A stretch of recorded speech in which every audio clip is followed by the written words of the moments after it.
Suntem în atelierul lui Hodorogu, care are mai multe borchei aici de electronici, electrici și mecanici.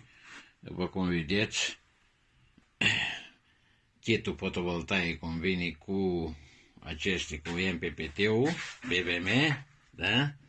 Avem, deci, tablourile cu siguranță, invertorul, regulatorul PVM și aici jos avem bateriile, bancul de baterii. Avem două Iveco pus în serie și una de tir pus în paralel. Acum cu testorul, cum îi spune la testorul ăsta? Testorul auto. Testorul 360. Așa. Ia să vedem cum lucrează testorul, da?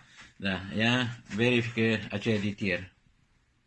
Așa, prima dată punem polaritatea, plus minus. Testorul s-a aprins, ne arată 13 cu 30 de volți. Așa, nu știu dacă se vede pe imagine, acum. Așa. Prima dată setăm limba, ne apare limba engleză. El are mai multe limbi, italiană, spaniolă, germană, mai este o limbă acolo. Noi setăm limba engleză.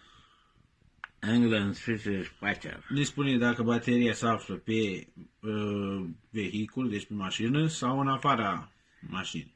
Având în vedere că e la kitul fotovoltaic, pune că e pe mașină. Corect. Deci punem pe mașină. Ne spune dacă e înainte de încărcare sau după încărcare. Acum să vedem cât ne arată invertorul. Avem în baterie.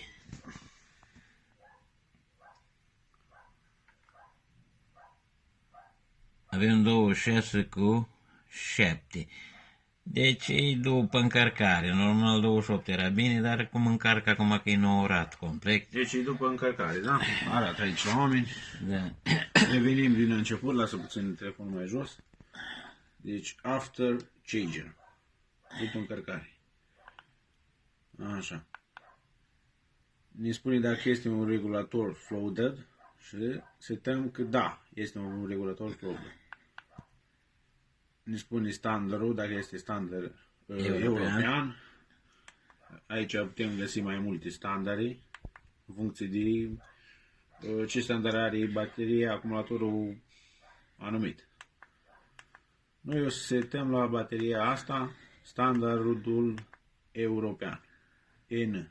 Deci dăm OK. Aici se vadă așa.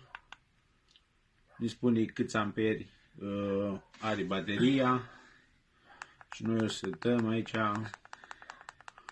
1100. Trebuiască puțin. Nu scrie pe baterie cât are, dar punem 1100 baterie de tir să fie asta, da, e de tir. E luată la fer vechi. Am pus și noi la kitul fotovoltaic. 1100, da. Da.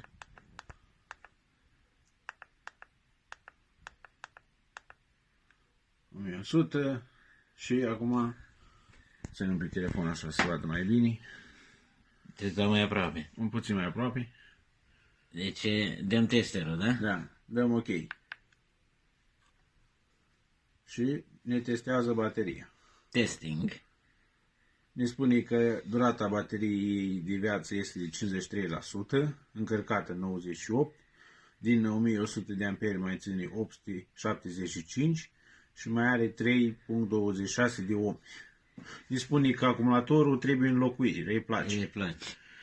Dar noi suntem mulțumiți. Cât are durata de viață? 53%. Deci aici, stai să vadă pe cameră. Dar mai aproape? Nu, așa. 336 de volți e încărcată bateria. Cam asta e pe ziua de azi. Vă mulțumim că ne urmăriți. Vă dorim o zi plăcută.